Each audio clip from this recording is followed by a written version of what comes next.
that is negative to 0, tapos to 0. Ito lang gagawin dito, ellipse.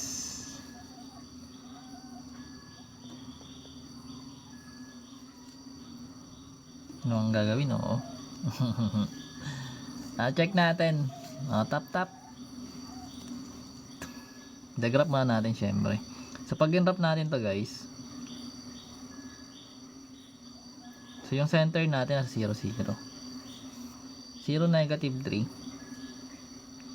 1, 2, 3. Ito yung positive 3 natin. So dito yung F2 natin. Then 1, 2, 3. Ito yung F1. Diyan yung co-vertices natin, that is negative to 0. So 2 units. Ito yung W1. Then 1, 2. Ito yung W2. So kung ito yung vertices natin, co-vertices, dapat nandito sa taas yung vertex natin na dalawa, tsaka sa baba. Diba? So paano natin makukuha yun? So remember guys, sa ellipse meron tayong c squared is equals to a squared minus b squared. Diba? Kung paano makuha yung f. Pero remember kasi, gets naman natin na yung f dito is 2. Ay, yung c dito is 2, diba? Meron tayong a, meron tayong c. Ito pala yun, mali ako. Ito yung, paano ba to-explain? Yung c natin is 3. Then yung b natin is 2. Ayun. So ngayon, yung ihahanapin. Sabi sabihin, lipat natin yung negative b, so magiging plus b squared siya equals a squared. Manipulate. Gets yun. Gets yan. Gets yun. Gets yun ha. Gets ba yun? Uy. Yata na gets ni Lance. Bahala ka dyan. So 3 squared plus 2 squared equals to a squared. So magiging 9 plus 4 equals to a squared. So magiging 13 is equals to a squared. So yung a squared natin, or yung a natin, that is plus minus square root of 13. Ito yung vertex natin. So ibig sabihin, yung vertex mo is, kung nandito siya guys yung focus, yung vertex mo parehas na nakalagay dito. Ibig sabihin na sa variable, sa may y coordinate. So 0 to dapat, at ito yung plus minus square root of 13. So pag in-approximate natin to, ano ba to? Pag in-approximate yung square root of 13, that is nasa pagitan ng square root of 9 tsaka square root of 16. Sabig sabihin nasa 3.6. Ayan, 3.6 daw. So 3.6. Sabig sabihin mag-add lang tayo.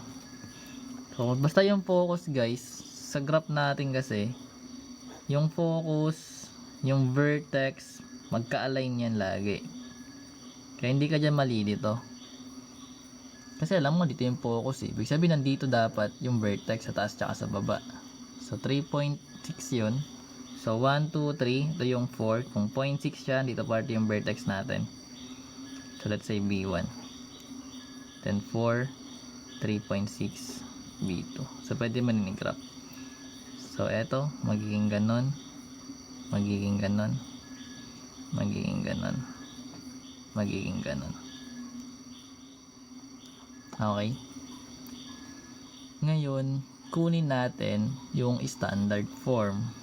Remember, meron tayong standard form na x squared over a squared plus by squared over b squared equals 1. Pero remember kasi vertical to guys, ibig sabihin nandito yung a squared natin. Magpapalitan tong dalawa. Kasi vertical yung ellipse natin, kumbaga elongated siya vertically.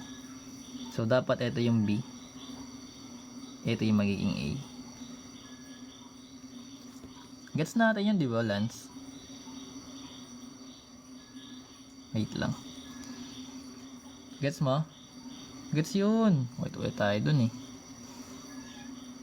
So magkakaroon tayo doon ng x squared kasi yung vertex na, yung center natin nasa origin naman. So okay lang yun. Ibig sabihin center nasa origin. 0, 0 yun. So walang pair yung x and y. So ibig sabihin yung b natin, that is 2. So magiging 4 yun. Then plus yung y squared, magiging 9 equals 1. So ito yung magiging standard form.